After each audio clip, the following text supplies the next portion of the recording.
Welcome everyone to today's webinar. We are excited to share the Wetland Atlas of Alberta with you.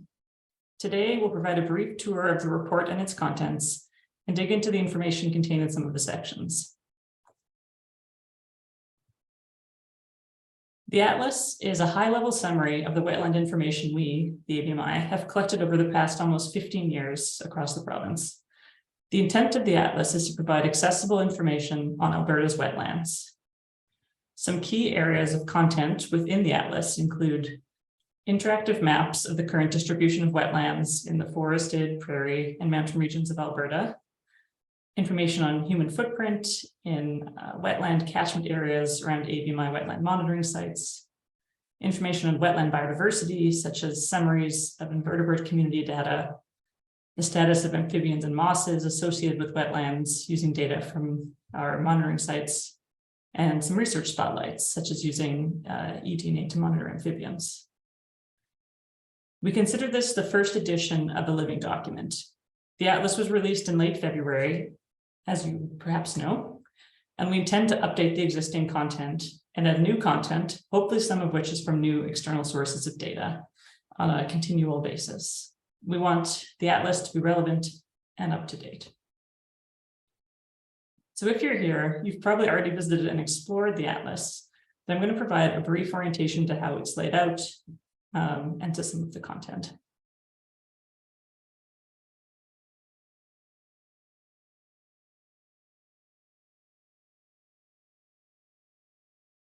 So if you've interacted with it, you've noticed that it's a report, but it's also a bit of a website. So when you visit the Wetland Atlas of Alberta, you come to the homepage, which has a summary of all the content available in the different chapters and sections, and you can link off to it either via like a main landing page or via to the section that interests you specifically. This same summary of the sections is always available to you in the menu that sticks with you on the left-hand side. This is how most people will interact with and enter content in the report, see something that catches your eye and head there. There is also this arrow key function in the bottom left corner that you can use to flip through page by page as if it was a paper report. This might be something you do when you're inside a section and just want to move through the content in order. But most people, when they come to the Atlas, they dive into a particular section that catches their eye. The pages are laid out a bit differently than you might normally see in a paper report to reflect behaviors of online users. So each section has a summary, or sometimes we call it the abstract at the top, about the information contained in that section, so that if you were just to flip through page by page, you're able to quickly understand what information is contained within that page. You can then scroll down if it's something you want to learn more about, and you do gain more information as you move down through the content, background, methods, with the details collapsed or embedded in such a way that if that's what you want to find out, you're able to go down that rabbit hole, but it's not immediately presented if it's not the content you want to interact with. One exciting part of the online report is that many of the features are interactive. You can hover over tables and graphs to get specific information. And of course, there's things such as the embedded maps here, part of the wetland inventory, where you can turn layers on and off and zoom into areas that interest you. Now, similar maps are also available, I should say, on our mapping portal if you want to interact with them and some of our other geospatial information at the same time, say like a land use planning region or a forestry management agreement area.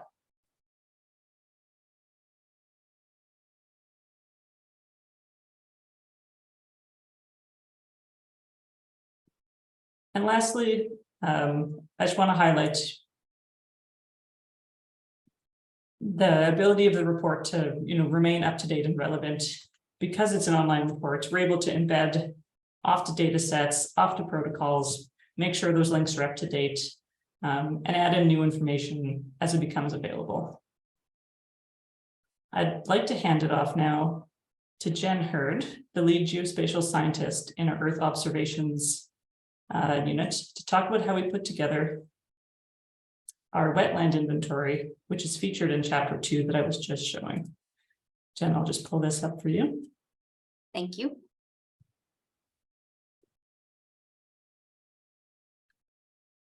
All right, thank you, Sid. So I will briefly go through a bit about our wetland inventory that underlies some of those sections that Sid was showing us, in the product that from which a lot of those distribution and those sorts of statistics were drawn. Next slide, please. So the ABMI's wetland inventory is a satellite-based product. It was developed over several stages or regions, which were then combined and publicly released in 2021. So it maps at a 10-meter resolution, several wetland classes, bogs, fens, marsh, and swamp, as they're defined in the Canadian and Alberta wetland classification systems. It also includes open water, though this includes shallow and deep water areas. At this point, this product doesn't distinguish between shallow and deep open water areas. And then other areas are designated as upland. Next slide, please. So this was done over 3 different project areas. First was the boreal area in the north, which included the boreal, Canadian Shield, and foothills natural regions. The second was the prairie pothole region, which included parkland and grassland natural regions. And the third was the Rocky Mountain region, which was just the Rocky Mountain natural region on its own. So each was mapped with a slightly different approach, because they are very different areas in terms of their ecosystems and dynamics and their wetlands. But each approach did include the use of satellite imagery and cloud computing and machine learning. Next slide, please. So what I'm going to do is take you quickly through the methods that we used for each of the 3 different regions that were mapped separately and then brought together. So in the boreal, this was what we tackled first. We took open access satellite, optical, radar, and topographic data and derivatives from those data. And we performed a segmentation over the landscape. And using ABMI's 3x7 kilometer photo interpreted plot data for training, we performed a deep machine learning classification. This was done with convolutional neural networks in the boreal. We then brought in ABMI's human footprint data for some quality control and refinement. So areas where, based on human footprint, we knew should be upland areas were ensured to be upland areas in the final product, and that produced a boreal wetland inventory. We then took a separate independent set of samples from the ABMI photo plots, the 3x7 areas, to perform an accuracy assessment on that inventory. Next slide, please. So these were the results of that accuracy assessment. Overall accuracy was at 85%. Class accuracies varied by class. Upland itself was very accurate in its delineation from wetland areas. Open water was next with quite high accuracy as well. The 4 wetland classes here, you can see that their accuracies varied quite a bit. Fen was more accurate than the others. It does occupy a larger portion of the landscape, and I think that has something to do with that. So we have some improvements to make here as well, but it's a great product in that overall view of the landscape. Next slide, please. Okay, next we tackled the prairie wetland inventory. This, we also took open access satellite, optical, radar, and topographic data and derivatives and performed some segmentation. But we first performed segmentation over water and non-water areas, water presence or absence over multiple time periods. And this was so that we could look at the variability in the water levels in these seasonal and temporary wetlands across the area. So from that segmentation, we took out a subset and performed some manual wetland classification, which then formed the basis for the training data, in which we applied to a machine learning classification. This was a random forest classification over the area, and that produced a prairie wetland inventory. We then went back with our satellite data and using that and Esri base layer imagery created 1 by 1 kilometer plots that were manually interpreted in terms of wetland classes and used those to perform an accuracy assessment of the product. Next slide, please. Here we see the accuracy is very high, overall 90%. Upland areas have very high accuracy. Open water has quite high accuracy as well. And we see good accuracies with marsh and swamp. We don't have fen and bog in this particular inventory. So we're mostly distinguishing between marsh and swamp. So we can do that quite well with this piece of the inventory here. Next slide, please. The final portion we tackled was the Rocky Mountains. So for this, we brought in satellite, open access satellite, optical and topographic data. We didn't bring in radar here. With the topography in the area, radar can be particularly challenging. So for this particular inventory, we didn't use radar in as our inputs, but we again performed segmentation and machine learning classification. We used ABMI's photo plot data as inputs into the classification for training. This was a random forest machine learning algorithm again. In this area, we took human footprint and performed some quality control and refinement with our human footprint to produce a Rocky Mountain inventory. We then took Google Photosphere images, which are publicly sourced 360-degree photos on the ground from various areas where people have taken them and uploaded them. And we use those to create a validation data set to conduct an accuracy assessment in this area. And we also brought in some pieces from our photo plot data to help with that accuracy assessment. Next slide, please.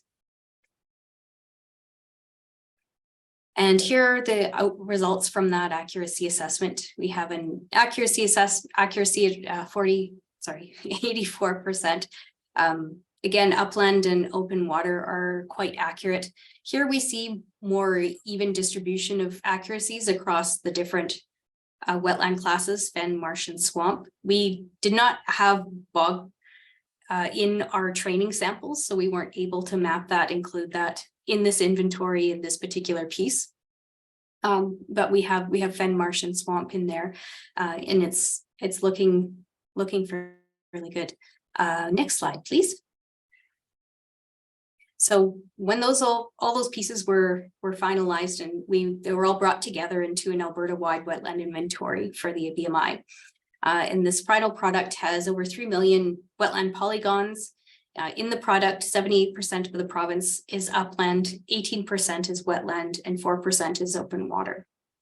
And of those wetland areas that cover 18%, 12% of that area is fen, 3% is swamp, 2% is marsh, and 2% is bog. Next slide, please. So this data set is publicly available, as Sid was mentioning. It is on the ABMI website. You can find it under data and analytics. And if you go there, there's also a link to a Google Earth Engine web app tool that allows you to explore and browse the data. You can scan through the data virtually online before you download it to get a sense for the data itself or simply to explore it. And that's all I have for you today. That's a very brief overview of the wetland inventory product that ABMI provides publicly on their website and that underlies the report. And I'm going to now pass this on to Janet, who's going to tell you a bit more about different other sections of the Wetland Atlas report. Go ahead, Janet. Thanks, Jen. So as Jen mentioned, I am going to highlight 3 more sections of the report that cover some of the wetland related research and data summaries that ABMI is working on. So first up is section 3.1 of the report, human footprint surrounding wetland health monitoring sites. ABMI's wetland health monitoring program targets permanent shallow open water wetlands as monitoring sites, and these are part of ABMI's systematic grid of 1,656 sites that are spaced 20 kilometers apart across Alberta. So this section uses 1,208 of those monitoring sites. This section looks at both research and development and wetland data summaries. The first part talks about how we calculated catchments surrounding our wetland monitoring sites. So this is just the beginning of us thinking about the hydrology of our wetland monitoring sites.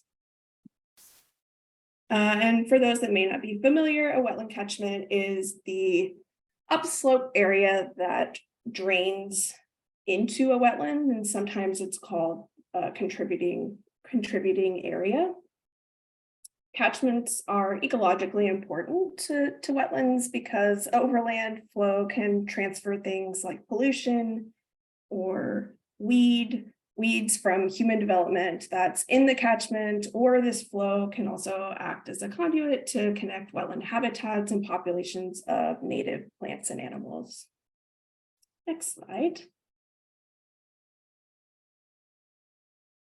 The second part of this section summarizes footprints surrounding our shallow open water sites. So this is not direct impact, but the area surrounding the shallow open water area that is part of the catchment.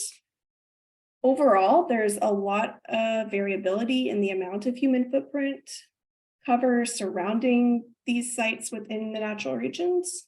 For total human footprint and for most of the footprint types, there are many site catchments with 0% coverage, but there's also some catchments with 100% coverage of human footprint. And just to define human footprint for you, ABMI defines it as the visible alteration or conversion of native ecosystems to temporary or permanent residential, recreational, agricultural, or industrial landscapes. So if you look at this figure here, overall, as I said, there's a lot of variability, which could be seen in the standard deviation. That's pretty small there in the parentheses, but average agricultural footprint, which is shown in yellow, is the highest in 3 of the 6 natural regions: parkland at 50.9%, grassland at 39.5%, and border forest at 6.7%. Forestry footprint, which is shown in green, was the most common footprint type around shallow open waters wetlands in the foothills at 11.3%, and the Rocky Mountain Natural Region at 4.1%. So a special thanks to Chris Gray and Eric Diljard from ABMI's Geospatial Center for calculating catchments and pulling human footprint data for this section. Next slide, Sid. Thank you. This next section here is section 4.1, which looks at aquatic invertebrate diversity. It's a summary of aquatic invertebrate abundance, richness, and diversity in Alberta's natural regions. ABMI has been collecting, sorting, and identifying aquatic invertebrates at our shallow open water wetland monitoring sites since 2007. And this is the first time that we've presented results from those efforts. So lots of credit to Rob Hinchcliffe and his aquatic invertebrate team, who have spent hours and hours and hours behind microscopes identifying these critters. Aquatic invertebrates are animals without a backbone that complete at least part of their life cycle on or in water. They include animals like leeches, zooplankton, and dragonfly larvae. Here's a few more examples shown in lovely pictures here. Aquatic invertebrates can be very diverse with specialized ecological niches like mining leaves and stems of plants, being filter feeders and predators. And their diversity can reflect the complexity of habitats and or conditions in a wetland. So they are generally considered a good indicator of wetland health. Next slide, please. Here's a couple of the results from this section. These figures are showing average regional abundance and taxonomic diversity for the natural regions in Alberta. Abundance is the total number of specimens contained in each wetland sample, and diversity is the Shannon-Wheeler Diversity Index. This is a measure of both the number of distinct taxonomic groups represented, and then also the evenness of the number of specimens across those taxonomic groups. As you can see on the left, wetlands in the grassland and parkland natural regions had the highest average abundance, and the lowest was in the foothills and Rocky Mountain natural regions. Diversity was pretty comparable, as you can see on the right-hand side there, across natural regions, but was lowest in the Rocky Mountain natural region. So comparing these two figures shows that even natural regions with lower productivity, which can be inferred from the abundance measures, can support high levels of biodiversity. So maybe the numbers, maybe not as many aquatic invertebrates, but can have a large richness or number of taxonomic groups, which can increase the diversity. Looking at the regional diversity of aquatic invertebrates is really just scratching the surface of how human footprint, climate change, and natural variation can affect wetland biodiversity. So we're looking forward to using this aquatic invertebrate community data to determine which metrics can show a measurable response to changes in the wetland ecosystem. Next slide.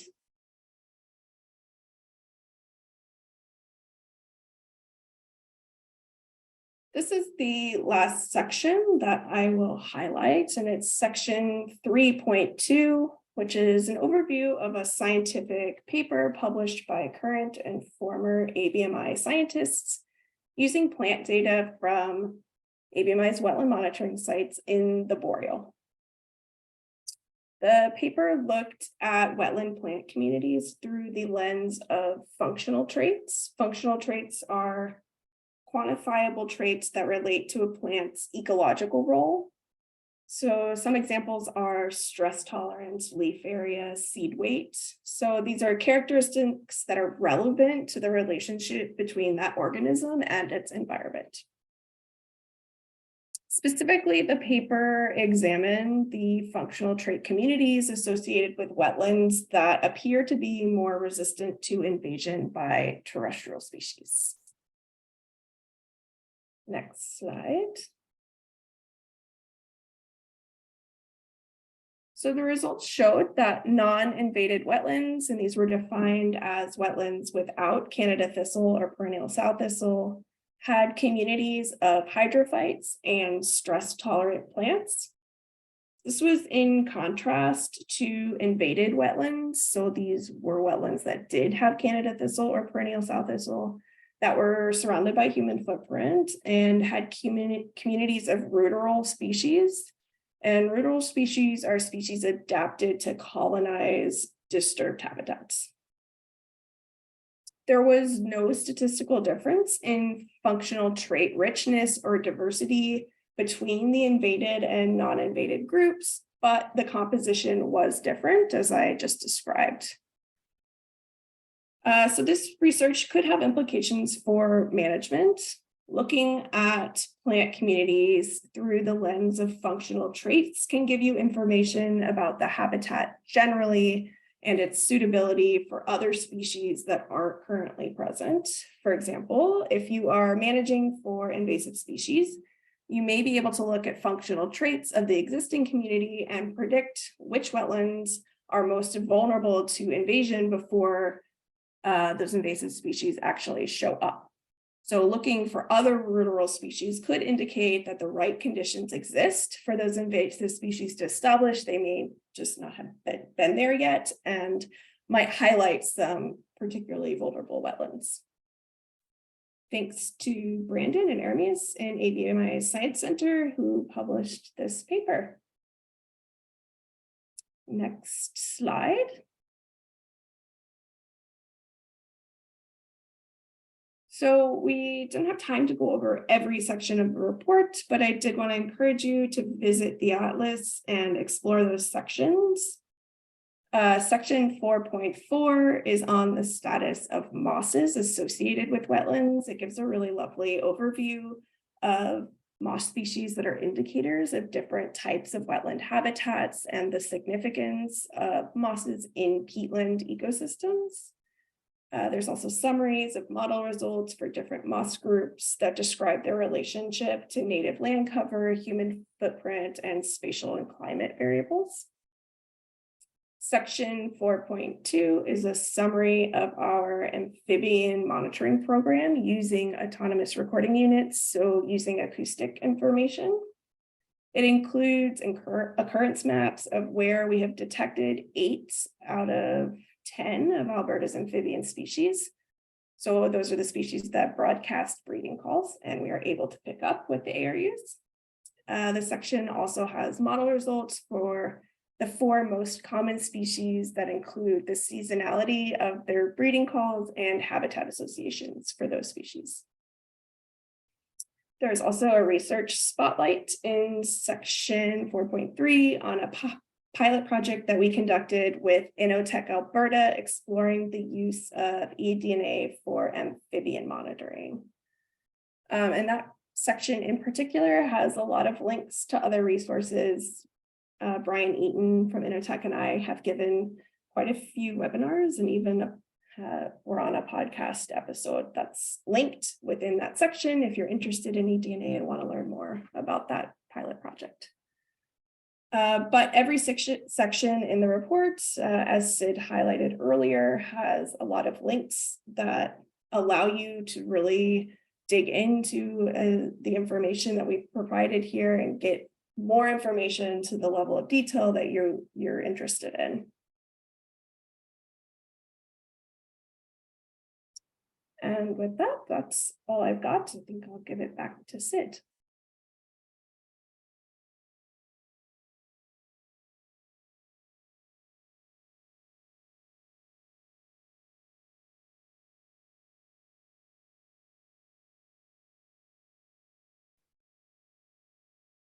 We've had folks trickle in throughout the webinar, and so welcome if you've joined us at some point.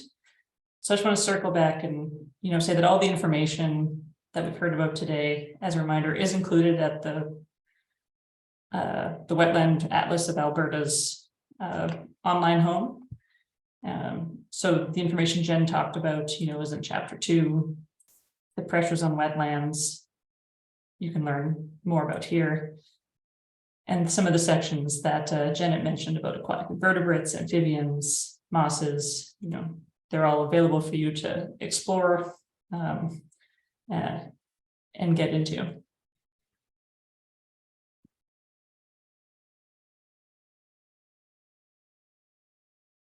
Earlier on, I mentioned this is a living document. So what does that mean in practice? We're always working to improve ABMI's wetland-related information, be it the inventory or how we share information on wetland biodiversity. As noted, this was our first time including aquatic invertebrate information in our reporting. However, right now, we're just presenting average diversity, and we're working on more detailed habitat association models, looking at relationships between invertebrates and the broader environment. We have a tremendous amount of data to explore. We're also continuing to improve our wetland monitoring protocols, embracing new technologies like the eDNA that was alluded to, or testing out new analysis directions. Since it's a living document, as new projects develop, we can share that information and include those spotlights within the report. We're planning to actively engage with stakeholders on the report's content, and that includes you. I'll put a link in the chat during the Q&A, which includes a quick survey. And this link will also be sent out to everyone who registered on information you'd like to see in the report in the future, or even your interest in contributing to future editions as a collaborator or external data source. We have strong relationships already with other wetland practitioners, and we do hope to include that external information in future editions. We'll be updating the report's content semi-annually for the foreseeable future. Again, we're committed to relevant, up-to-date, and accessible information for everyone about wetlands and Alberta's biodiversity and landscapes in general.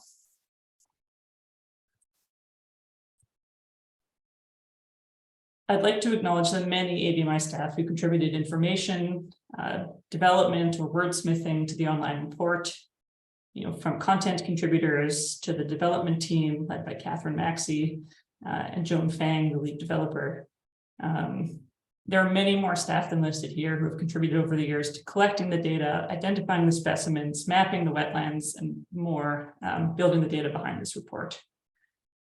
And so with that, I'll open up the webinar to questions for